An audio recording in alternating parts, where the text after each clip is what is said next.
This is Glenn Hauser with World of Radio, 2238.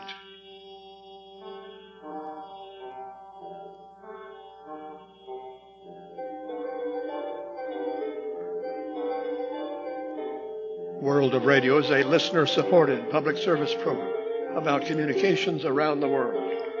On this edition, recorded April 11th, Alaska, Algeria, Canada, Cuba, Czechia, Germany, Indonesia, Korea South, Kuwait, Madagascar, Malaysia, Mali, Myanmar, New Zealand, Nigeria, North America, Oklahoma, Philippines, Russia, St. Helena, Saudi Arabia, Slovakia, Turkey, UK, USA, and the Propagation Outlook.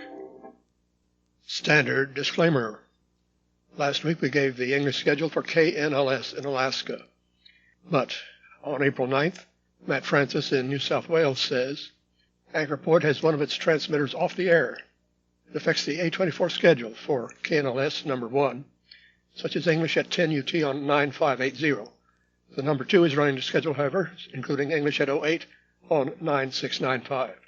So the other English broadcasts still on the air would be at 12 on 7355 and at 14 on 9580.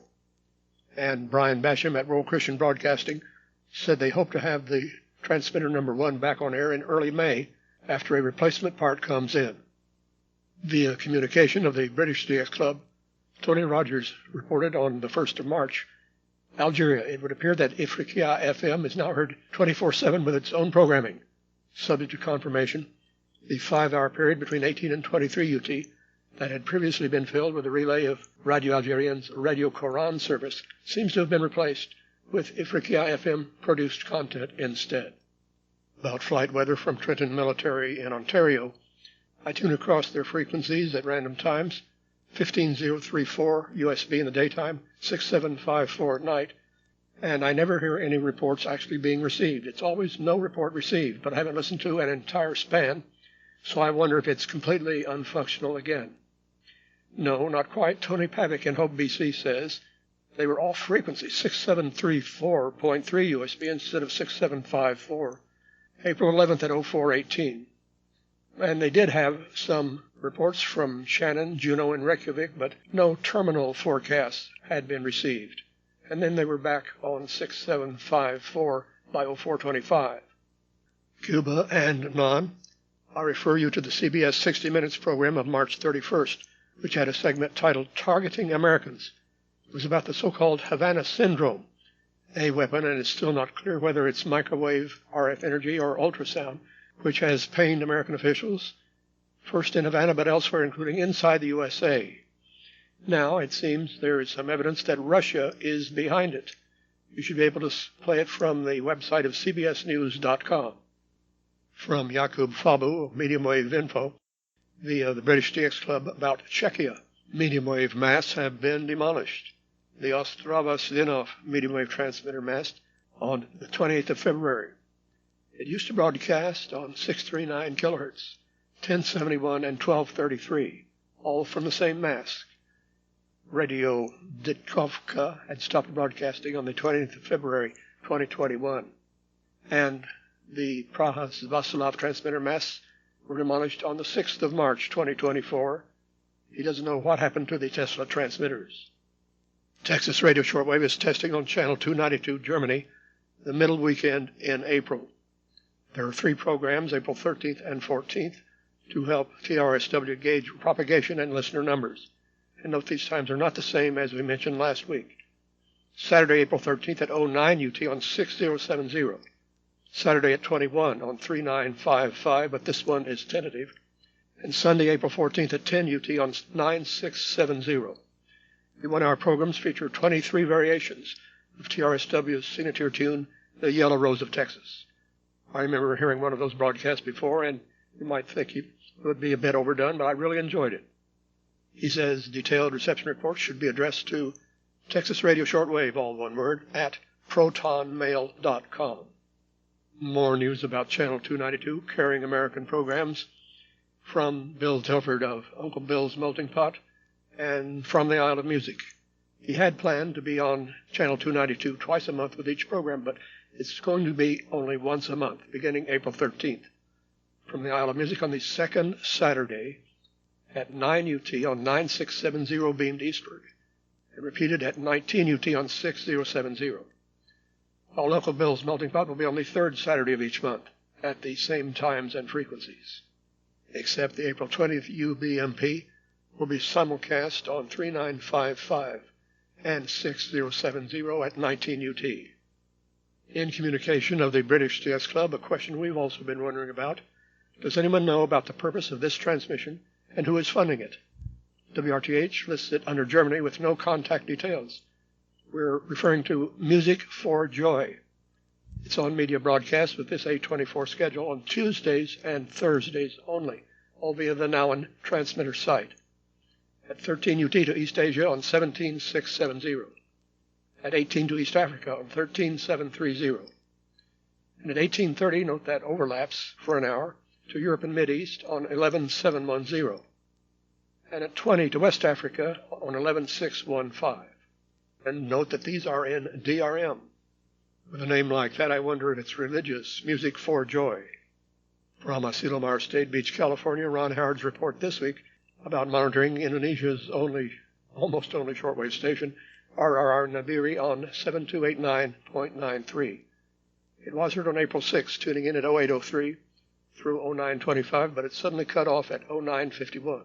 It faded up to better than usual reception, including at 0814 the start of a Ramadan segment, and easy listening songs from 0910, and Ron Howard's observations of clandestines from South to North Korea.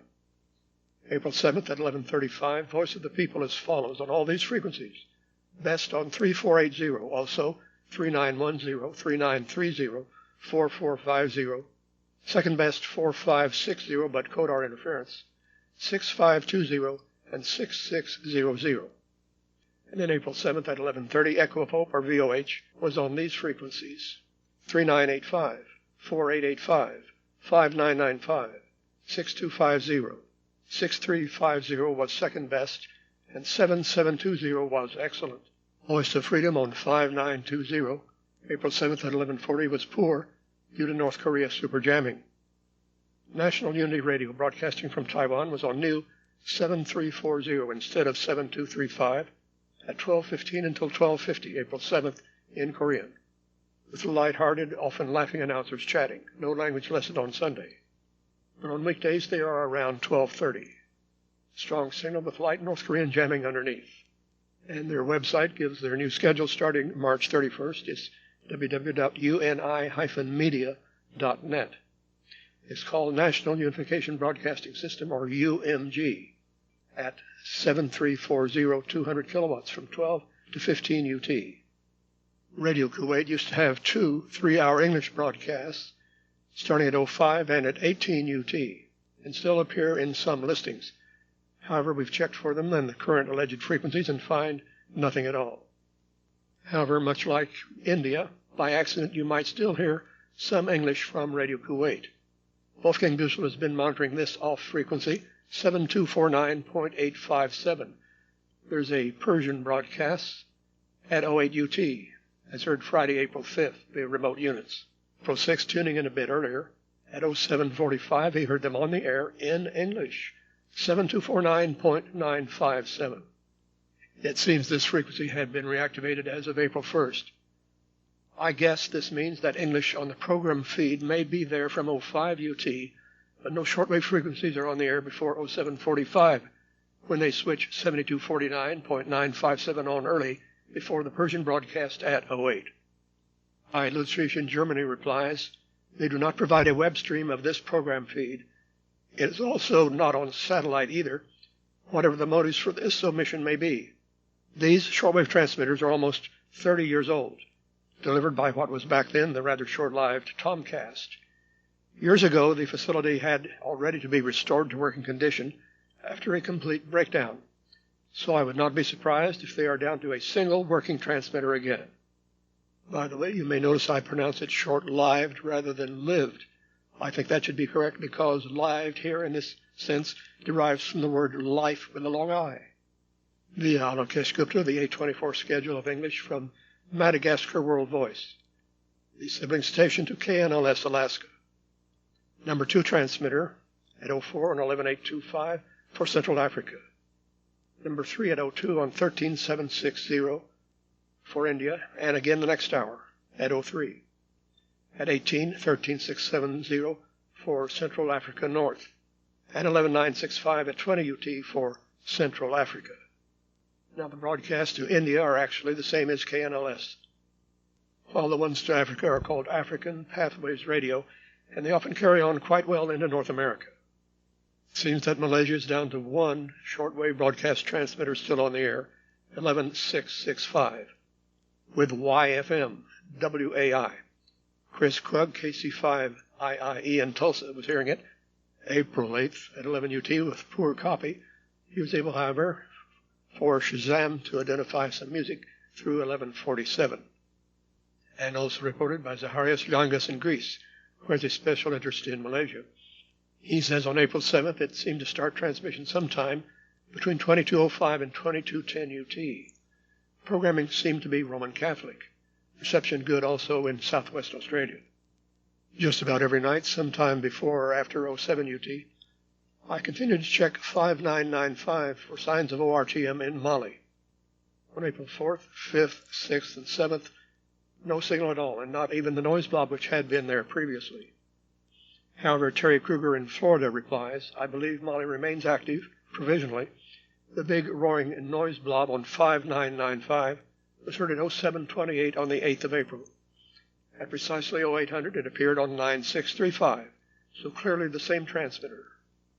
Zacharias in Lyangas in Greece was hearing the same transition with a strong buzzer around 08 UT on April 9th. Bamako, Mali is also a major relay base for China. Andy Reid in Ontario says the last few times I've checked, at least 3 times, CGTN has been missing from 13685 and 17830, although scheduled between 1430 and 1600. However, by April 9th, Mount Oritla says they were back. Now about Myanmar, Tazin Radio on 7345. Via BCDX, Sarat Virakun in Sri Lanka says on April 2nd, 1240 past 1315 UT in vernacular, lots of popular songs. Am I the only listener noticing improved signals from Tazin Radio? Has the station operated by Tatma Dao upgraded its transmitter output and the antenna system? Wolfgang Buschel replies, Pien U Luin of Miyawadi Radio Center was built in years 2007 to 08, some 208 kilometers north of the new capital, Naypyidaw. Tazin Radio is from Pien U Luin. I should spell that, Pyin-OOLWIN. He doesn't know why the oculist chose the wrong location for it, Naypyidaw. Then on April 4th, Sarat Virakun reports the morning transmission of Tazin Radio on 6165 at 0130 in vernacular, while during the daytime, Tazin Radio can be heard on 9590. Ricky Leong in Alberta says, I tuned to Radio New Zealand Pacific 17675 around 04 UT April 11th, but there was an open carrier. And then I found audio on 7440 at 13 UT, but the pips at the top of the hour were about 40 seconds late, which could lead one to believe the transmitter is currently being fed via web stream. Longtime listeners may recall one of the Nigerian regional stations, Radio Kaduna, which used to be on 6090 and 4770. An interesting historical article about it appears in dailytrust.com. It seems it still exists, but on FM only. You should find the article at dailytrust.com if you search on the title FRC and Kaduna, Gasping for Voice. Saturday night, UT Sunday, April 7th, around 0128, I was hearing 3 North American pirates at once, with identification help from HF Underground, all in USB, 6930, Bad Dog Radio, 6920, and ID Radio, and 6875, Radio 48 via Mixed Radio International. Via International Vacuum, Internet, AM, FM and shortwave, World of Radio 2238, a non-commercial service like our website, worldofradio.com. Our thanks this week for financial support from Ron Howard in California, who sent a check to Glenn Hauser, P.O. Box 1684, ENID OK 73702. And it is in memory of Jari Savolainen, an excellent Finnish DXer, always very helpful, who died in 2020, having been born in 1951. And Ron adds, thank you for your decades of service to our radio hobby. One may also contribute via PayPal, not necessarily in U.S. funds, to WORADIO@yahoo.com. By the way, I'm always glad to hear from listeners, whether they are contributing or not. But sometimes I am asked to QSL to report. You may not have noticed that I never offer to QSL. That's because I already spend far too much time compiling and producing this program and do not want the additional task. So I regret disappointing those who may request a QSL, but I do refer them to the stations carrying World of Radio, to QSL. However, there is a glimmer of hope. Should I decide to retire with enough advance notice, I just might offer a farewell QSL. Some CB or in the Enid area sometimes relays a local FM station, which I guess should qualify as a North American pirate, since it is, after all, a broadcast and not a two-way contact. This was happening again on 27184.8 AM, April 6th at 1830 UT. It was again relaying the same station as some weeks before, which is the first one I checked for a parallel, 105.5, translator K288FX, which relays in turn KYLV 88.9 K-Love in Oklahoma City. Check the frequency again, April 7th at midnight 59. Some 6 hours later, and it was still going or again on the air, with an ID for KYLV. However, by 1453 UT, there was still a steady carrier on the frequency, but no modulation. 27184.8. It might get out via skip, but of course there's a huge amount of interference on the frequency. We have some new A24 seasonal schedules from communication of the British DX Club. Here's Philippines, Radio Pilipinas, PBS. There's a set square hour of English at 0200 for the Middle East on 12010, 15640, and 17820. And then in Tagalog, but you'll hear some English mixed in, at 1730 to 1930 on 9960, 12120, and 15190. These are all via the U.S. relay in the Philippines at Tinang, according to HFCC. The following from the DX Fanzine group in Italy from Andrea Lavandel, who's joined the group. This is about the Russian station on 25900, which no longer have an interference problem from BBC, which picked the same frequency last season. It's called Zelyony Glass, which is sometimes translated as green eye or magic eye. It's at a polytechnic school in Moscow with the acronym MTUCI, or SI. This is from a message at the forum cqham.ru, I guess in translation. Dear friends, at the Moscow Technical University of Communications and Informatics, there is a collective radio station, RU3C. A frequency of 25900 has been allocated for experiments on HF. Every day except weekends from approximately 1830 to 21 hours, an HF transmitter operates in AM mode with programs from the Radio Mtusi studio. Listen to this frequency while the transmitter is operating and give me an assessment of its operation, or even a recording. It will be even better. Send your reports to lugovi@rambler.ru. That's from Igor, the training operator at RU3C, who has a personal call of R2DNU. He adds the total output power of the transmitter is about 1 kilowatt, modulation factor 30%. It's not specified whether the hours 1830 until 21 are UT or local Moscow time. Although Andrea has received a couple of replies, he says he's not actually received a proper QSL. In the British DX Club, Dave Kenny says, I just received this sad news from BDXC member Robert Kipp. Between 1990 and 2009, Radio St. Helena used to have an annual shortwave broadcast, which Robert helped to arrange. But now Robert Kipp writes to BDXC, I have just learned that my very dear friend and former station manager of Radio St. Helena, Ralph Peters, passed away yesterday evening, 5 April. Ralph will be severely missed not only by Hazel and their families, but also by friends of Radio St. Helena all around the world. I was still hearing the Saudi Arabian frequency of 11935 as of April 9th at 1918, with an ID mentioning Yemen and Jamhuriya, which makes it clear it is still that relay and Republic of Yemen radio. They may ID rather frequently in Arabic. In communication of the British DX Club, Dave Kenny says the only other Saudi shortwave frequency reported active at the moment is 11745, listed for Radio Al-Azam, also to Yemen, that is their AFRTS. However, he says, I heard it carrying Radio Riyadh in parallel with 594 kHz around 1740, 27 March, with an Arabic ID, Idat al-Riyadh. Concerning Radio Slovakia International, Mike Cooper forwards a story from the website of its parent organization, RTVS, that the Prime Minister Fico claims RTVS activities are illegal and opposes the public broadcaster. This was dated April 9th. The General Director and management of RTVS are strictly against this claim, assuring the public that it fulfills and will fulfill all the tasks that follow from the legislation and from the essence of its public mission. The General Director thinks the obvious purpose of this is the takeover of power of the independent and public broadcaster RTVS. The radio war between the PKK and the Turkish government continues. Dengegel and a jammer named by DXers after the President of Turkey. All kinds of frequencies between 11,500 and 11,550 as they jump around following each other. The jammer isn't always on top of its victim.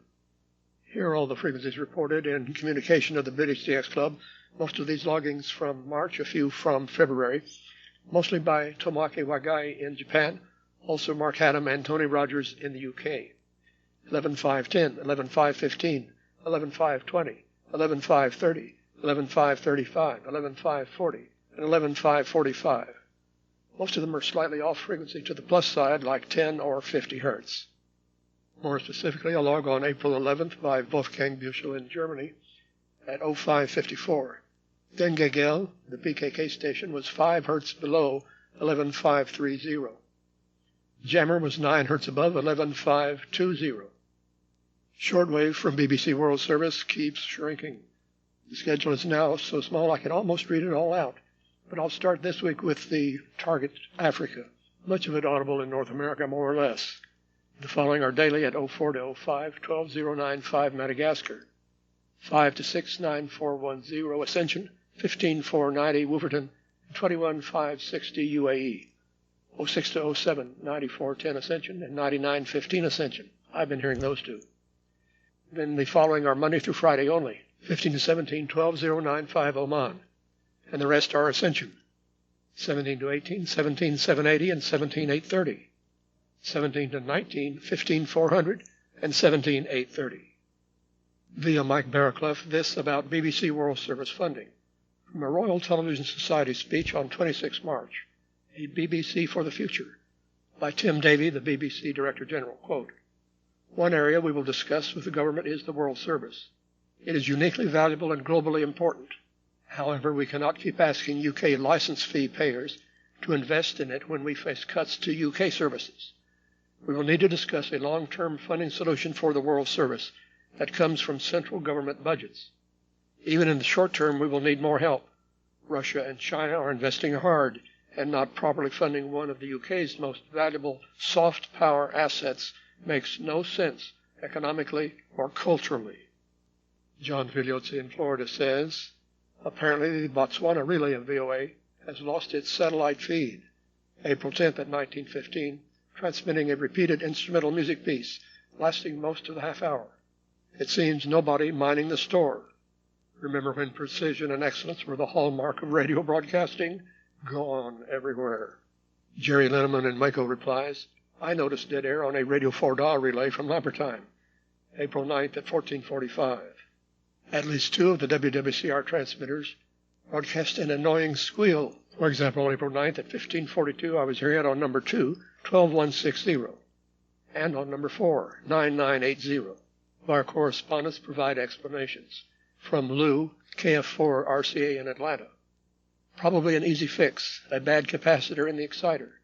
The caps are used to prevent crosstalk from occurring on the DC bus, which usually feeds several circuits, and these signals are getting mixed, and that is what you're hearing. It will only worsen over time. probably just a 50-cent capacitor. Transmitter would have to be shut down and exciter disassembled. They probably don't have a component-level technician there that can do the work, and the manufacturer wants an arm and a leg to do the board swap. So that's why we're hearing a squeal. And this from George McClintock. Glenn, the squeal on WWCR is caused by the solid-state modulator control card telling the transmitter controller that the power module associated with that control card is ready to come online, but the power module is not working properly. The controller tries to fire the non-working power module. This causes a hole in the audio, which is perceived as a squeal on the air. I've had problems at WTWW with this after repairing power modules. It was high noon here on April 8, but I was all set for night-like medium wave DX thanks to the total solar eclipse. And I was certainly getting it around half an hour, centered about 1848 UT. My number one target was on 1560, KGOW, near Houston, Texas, which is about equidistant on the other side of the total solar eclipse line. And there it was, in Vietnamese, unmistakable, overcoming an Oklahoma station. I also had WOAI San Antonio 1200, several stations correlating with the Houston or Austin area in Texas, and a trace of WWL New Orleans, making a subaudible heterodyne with KFJZ Fort Worth on 870.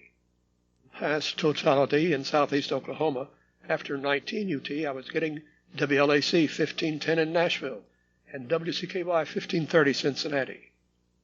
A number of DXers with that capability recorded the entire medium wave band during the eclipse and have been going through it picking out DX IDs. From California, Greg Hardison tuned in a remote in Indiana and logged a great many stations. The tail end of the eclipse was barely visible, if at all, in the UK, but members of the medium wave circle found that there were a few North American signals enhanced by the eclipse earlier than they would normally be heard in their evening. My entire report of Eclipse Medium Wave DX, of course, can be found in my weekly log roundup via worldofradio.com. In New Zealand DX Times, Brian Clark reports about a legal action over the use of the Radio Punjab trademark. According to Communications Litigation Today on 9 January, a Punjabi radio broadcaster was sued for creating confusion in California and Washington markets. One, Radio Punjab, claimed to be the real one, creating confusion in the marketplace. This concerned station KGST 1600 in Fresno, California, which Brian Clark had picked up, and also involved is KWAC 1490 in Bakersfield.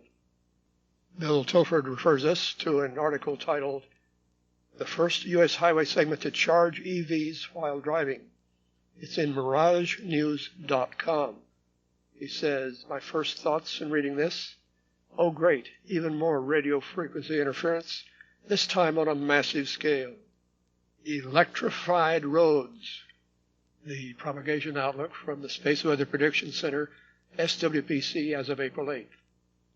Geomagnetic field, quiet to unsettled, with A and K indices peaking at 10 and 3 on April 16th, May 1st, 2nd, and 3rd. Otherwise, only 8 and 3 or 5 and 2, or 7 and 2 on April 28th.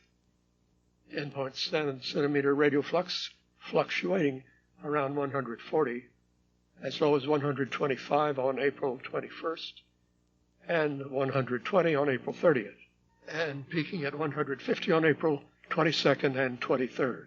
Now there is easy access to new A24 schedules via worldofradio.com. With a standard disclaimer, Glenn Hauser concluding, World of Radio 2238.